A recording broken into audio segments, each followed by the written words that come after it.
If this light starts just shining on me, I might have to move myself back a wee bit. This light shining on me, that's the sun, Colin.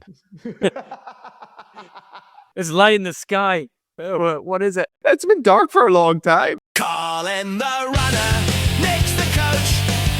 Colin wants up 3. Nick's a 3-hour pacer, it makes sense. This is Chasing Nick.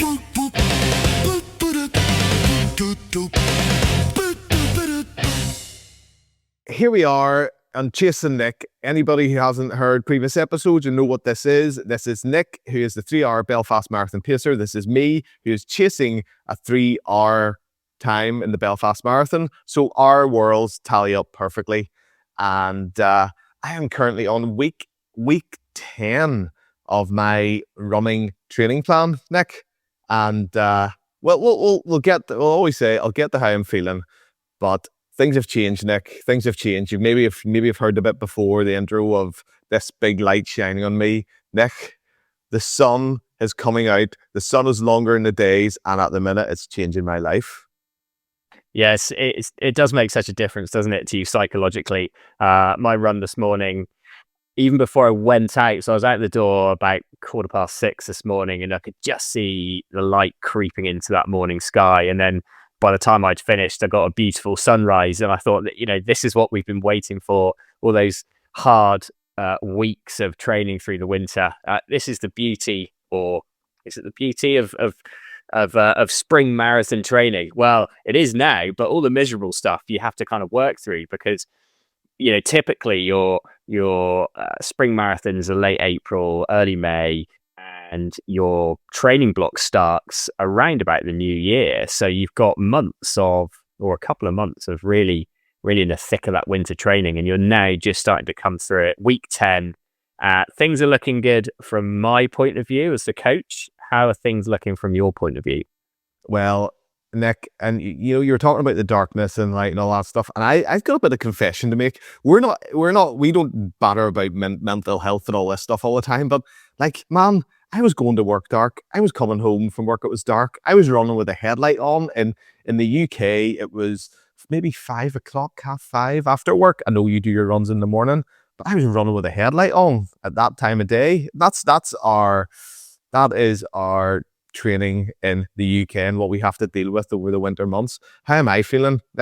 I am feeling really, really my confidence is growing. I had a really good run on the weekend there, and the body started to react, maybe not in the most positive way, a wee groin strain, maybe a wee niggle here and there, but that's all part of the course. I'm good with that.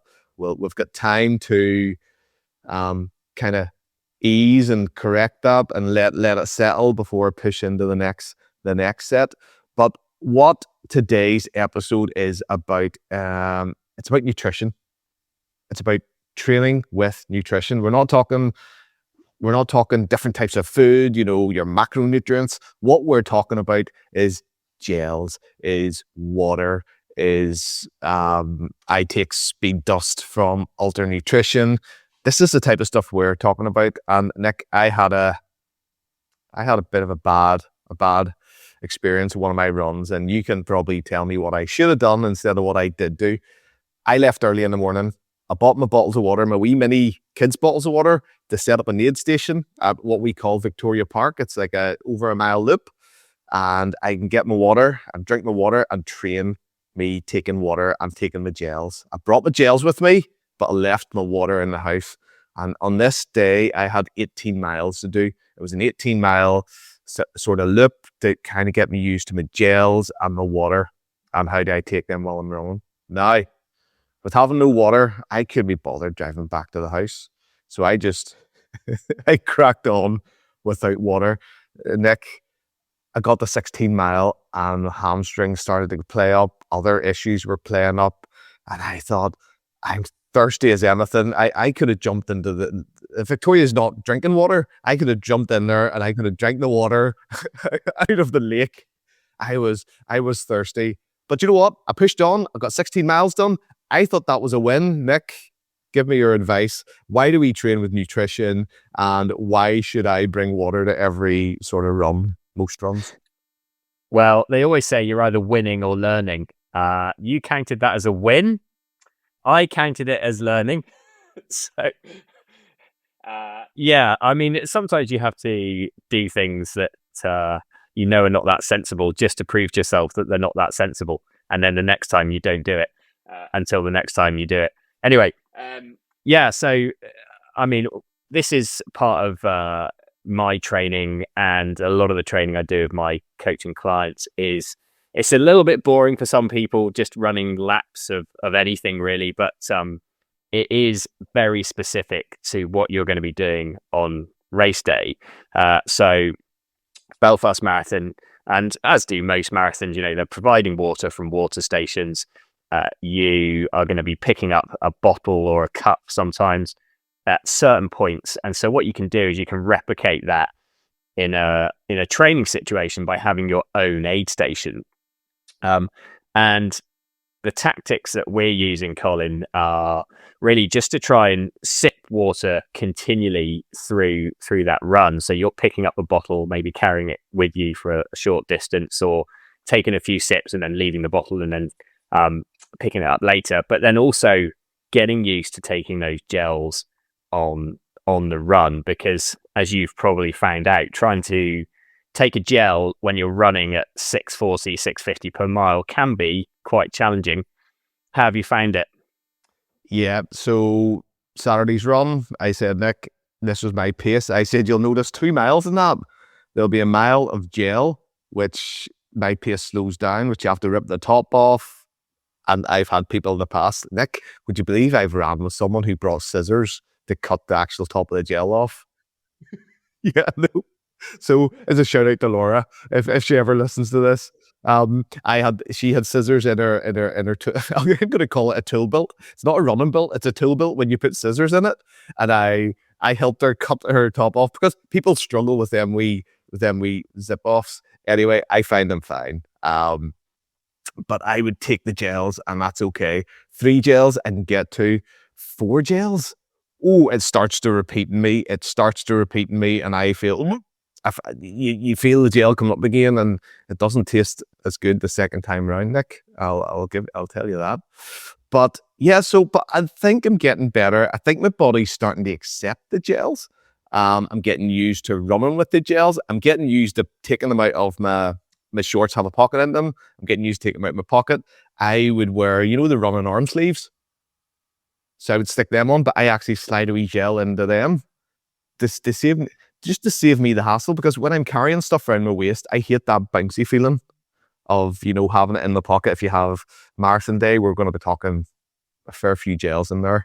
A gel every half an hour. What is that, about 5-6 gels? Would that be right? Yeah. So you're looking at half an hour, 1 hour, 1.5, 2 hours, 2.5. So 5.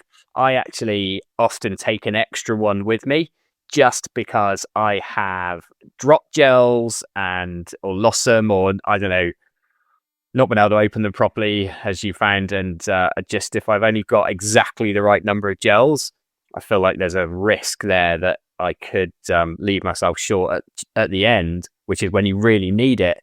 So I'll often just sneak an extra little one in. And what I've found is that the last couple of marathons I've done actually is that extra gel, I've taken it with 15 minutes to go. So even I've only just done a gel maybe 15 minutes before, I thought, do you know what? Stick it in, let's go. And I've only got 15 minutes left. So maybe that little tiny sugar hit might get me a few extra seconds at the end. So, but yeah. And do you know what? That brings me to another story. I actually ran with my wife, and I paced her for the Antrim Coast Half. And I think you know this story. I brought the exact amount of gels for her. I let her carry nothing. I was carrying all the gels. I took a gel out. I dropped the gel. So she ended up with gel short. And not there. I had one job. One job is to hold on to her gels. So we had thinking our feet and adapt, but she pushed through and she did really well. So that tip is coming with me, because yeah, I will stick an extra gel in. I'm always just aware of all these gels about my body, and that's what I struggle with. But gels, so we have carb gels, and then there's other gels. So I've got the normal SAS Beta Fuel gels. What's the wee, is it caffeine or the extra drug they put in it to give you a boost? Yeah. What's that? So they call it the nootropics. that beta fuel. It's caffeine and some other kind of stimulants in there. And I love the fact that the gel on the back says you can only take one a day. I was like, it must be good. It must be good if the maximum. I mean, it's not as bad marketing, isn't it? Really, they want you to take as many of these things as possible. But if there's a warning label that says only one a day, then surely there's some hardcore stuff in there. I don't know whether it's a weird one, isn't it? Because caffeine gels, some people love them. I have had to get used to caffeine gels. I find caffeine gels really bitter. And the first one I ever took was schoolboy era. First one I ever took was during a race. Don't try anything different during a race. But having never tried one before, I didn't know they tasted different. And I took this caffeine gel. Actually, it was Belfast Marathon in maybe 2018 at mile 21, I think. And I couldn't swallow it. I just threw it away. And this is another point of the extra gel. If I'd had another gel on me, I'd have been okay. But yeah, so I've got used to the caffeine gels. I think even if it's a placebo, then if anything that's going to help your psychological performance is going to be beneficial. So I do take one of those mid-race. Actually, I take a nootropics with me as a mid-race stimulant that's on my half marathon gel. And yeah, but it does taste a bit different. Have you tried it? Have you tried one of those yet? I was coming on to that point. I will try that just to give me a boost. I don't mind caffeine gels. I don't mind caffeine stuff, but I think I will try it on the next sort of, I might try it this weekend. I might buy one or two this weekend and try them and see how my body reacts to them. And maybe it could be a mix up of the flavors, because I know what you're doing is you change your flavors to the unflavored orange and strawberry and lime SAS beta fuel, and then you add that flavor on. I think after about 3 or 4 of the orange flavor, because I don't personally like the strawberry and lime one. I've had it once during a race and I was going, I actually can't even swallow this. It was rotten. But it was the only set I had. If I hadn't taken that, I'd have been one gel short. So I took it anyway. Wasn't a big fan of it, and I've never ever touched it since. But yeah, I'm going to be trying out that. What is it? Nootropic? What is it called? Nootropics. NOO and then tropics. Is that another word? Yeah, it's worth a go. I'm going to call it caffeine. I'm going to call it the caffeine gel or the stimulant gel, or I don't know. You need to name these things better instead of coming up with fancy stuff. I've got to say, going back to the flavors, the neutral have become a big favorite of mine. So they didn't exist when beta fuel. I mean, we're focusing quite a lot on the SIS beta fuel here. We're not. Well, I'm certainly not sponsored by them, and neither are you. So we can be fairly impartial about this. But I still really like them. I think they are 40 grams of carb. So the strategy that you and I are using is 40 grams roughly every half an hour. So about 80 grams per hour, which is a fairly standard carb intake these days. So 2 beta fuels and you've got your carb requirement. So you don't necessarily need to be adding to that by taking on drinks other than water during the race. And this is, I mean, drinks are great. I use them as well. But for the marathon, because of what you are going to be supplied with on race day, the training is focusing around replicating that as far as possible. So yeah, by all means, you're taking, you've got your speed dust or, better fuel kind of, sachets and the drink mix sachets, which you can use before, for example. But specifically during training runs, we are focusing on water and gels. But the neutral flavor, obviously it tastes sweet, but that's it. You don't get that kind of artificial. Yeah, so I actually really like them. And the other gel I'm a big fan of is Maurten. The problem with Maurten is that they're about 50% more expensive than the SIS. It's a great product, but at the minute we're using a lot of these things, and it significantly adds to the cost of your training run. I just did a blog post, I think it was last week, about how much my 50k training run cost me that I'd done, and I worked out that I was being a bit what's the word, sort of conservative in my estimates, I think, because the pair of shoes I used was a Puma R3, and the life of that shoe is 300k at most. So I'm going on a 50k run. I'm about to use a sixth of the life of this shoe. I actually think it probably isn't 300k, but so you take a Less or sixth of the more, cost of less the or shoe. more. No, it's less. I think it will be certainly for racing. I definitely would race and I mean, amazing shoe, but it's not built for longevity. Anyway, so that, and then all the gels. I think it was about 20 odd quid in gels. Just yeah, I mean, it's And mad. You start that adding was the these things up. SAS. That wasn't Maurten. Yeah, it wasn't Maurten. No, that was SAS. So if I Yeah, so I'd you're have talking almost if it was Maurten, it would be 30 quid on 30, gels. yeah, yeah, pretty much. I'd have probably used a box, which you can kind of get with a, well, I think a box of Maurten's maybe get 12 for 45 quid or something like that. But yeah, they're not. You have to factor these things in, don't you? So nutrition is during your training. It is key to practice it, but you also have to have an eye on the fact of how much this stuff's costing you. So it's it's not something you just take lightly and just go out and just do it for the sake of it.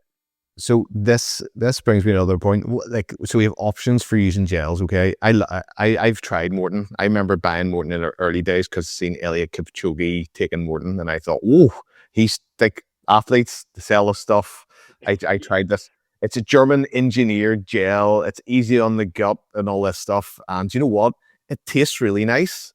It's a bit thicker than SAS Beta Fuel. It's a bit more jelly-like, but yeah. I don't think there's as much carbs per sachet. Am I right in saying that? So they do two types. They do the 100 and the 160. So actually that relates to the amount of calories in them, but the 160 is a 40 gram carb. Is it a 40? Yeah. Okay. Yeah, so that's the bigger packet. I think they're Scandinavian. I don't know if they're German. I thought they were like Norwegian or something. Are they? Oh, are they? I don't know. Anyway, I thought they were. I thought their whole thing was maybe German engineered. Maybe I made that up. But you can actually buy it where you put the powder into the pot and you can eat it with a spoon, the gloop. Am I right in saying that? I think so. I'll have to. I'll check it out after. But I remember they do a drink mix. They do a drink mix as well. Which I think I got a pack of the Maurten stuff, and it was once again really sweet water. Everything's all nice, but like I wasn't at the level where I was going, wow, these are giving me extra anything. I was at the level where they taste nice. But anyone who struggles with gels, because the Maurten is more like a jelly, even though we agreed not to talk about jelly on Anything Idiots Go Running.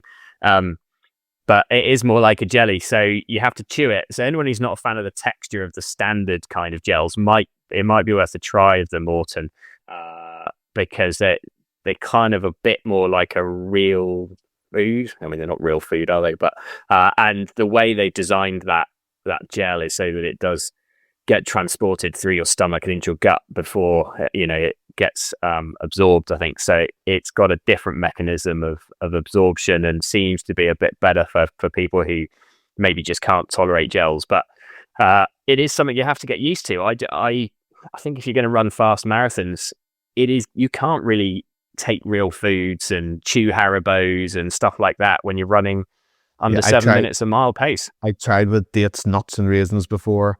I've been there, and you're chumping through bars, and yeah, they're not for me. But then for people who maybe don't have that extra money, Nick, what's the benefit in SAS Beta Fuel do a 25 gram, a cheaper version, a more sort of, shall we say, lower budget version? Could you train with them and then move on to the SAS Beta Fuel for your marathon? Is that an option for people who maybe don't want to spend £20 a run? Yeah, I think probably the drink mixes are probably the cheapest way of doing it, actually, because those, I think you're talking about the SAS Go gels, which were the original gel, and that's what I trained with and used them for Ironman training. The Beta Fuel, these 40 gram carb gels did not exist. They were not a thing until the last few years. And so, yeah, of course you can do it with those.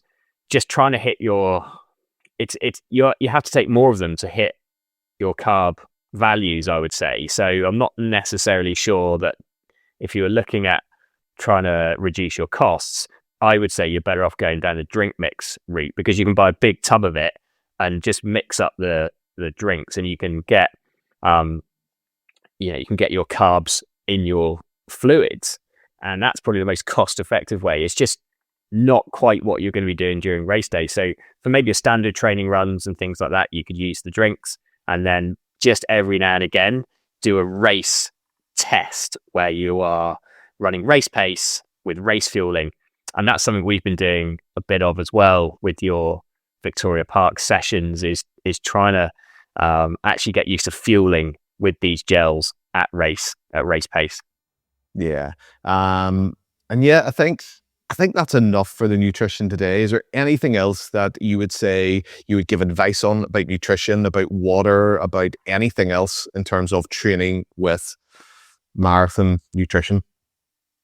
I think we've probably covered the nutrition side of it, but hydration is so important. As you found, if you don't take on fluids, you are leaving yourself open to cramping and injury and that type of thing. So I think it's something that people vastly underestimate. I tend to run with water on any run over an hour, any training run whatsoever. I'll carry water with me, or I will carry it if I'm doing a shorter run that's high intensity. Because the thing is, if you dehydrate yourself on one run, okay, you maybe get away with it. But when you're doing high volume and you're training day after day, week after week, all those little periods of dehydration add up. So I think people under-index on how much of a difference, just carrying a bottle of water with you and actually drinking the thing, not just having it for decoration, is how much that makes your overall training block. So yeah, there's no point dehydrating yourself. I think and people should take every hour. So we spoke about a gel every half an hour. How much water every hour would you? Let's just go on average on a normal average size person. Yeah, so I think obviously it's very different depending on environmental, temperatures and stuff like that. But for 300 to 500 mils per hour on an average run is what you're probably going to be looking at. So those little mini kids bottles, I use those as well. I collect them. They're like hoarded in my house with the little flip lids, because 300 ml bottle fits perfectly in your hand. You can carry it easily. And that is on an average run. That's when it's not hot outside, really 300 mils is probably fine. I tend to stack them up and have 4 or 5 of them just for a run of maybe 20 miles. I'll be having a few bottles like that. Brilliant. So my plan with the bottles is I put them on top of my car at Victoria Park, and every time I come around past the car park area, I run and just grab them off the bottom of my car, and they all just sit there in a line. I don't carry all my gels all the time, so I maybe have a few extra gels there as well, just depending if I feel like I need them. But my wee car is sitting like its own wee aid station, and the biggest issue I find with them mini bottles of water is keeping them away from the kids. For whatever reason, the kids love going in and drinking mini bottles of water. They'll not drink water from the tap, but then mini bottles, you'll go up and you'll see them stacked in their room, and it's just like, fuck me. I have to usually refill my bottles of water. That's the biggest issue with them mini bottles for me, is keeping them away from the kids. Yeah, I mean, I would say I'm not buying new ones every time. I have like 10 or 15 in rotation. And I just wash them out and then refill them. It's only tap water in there.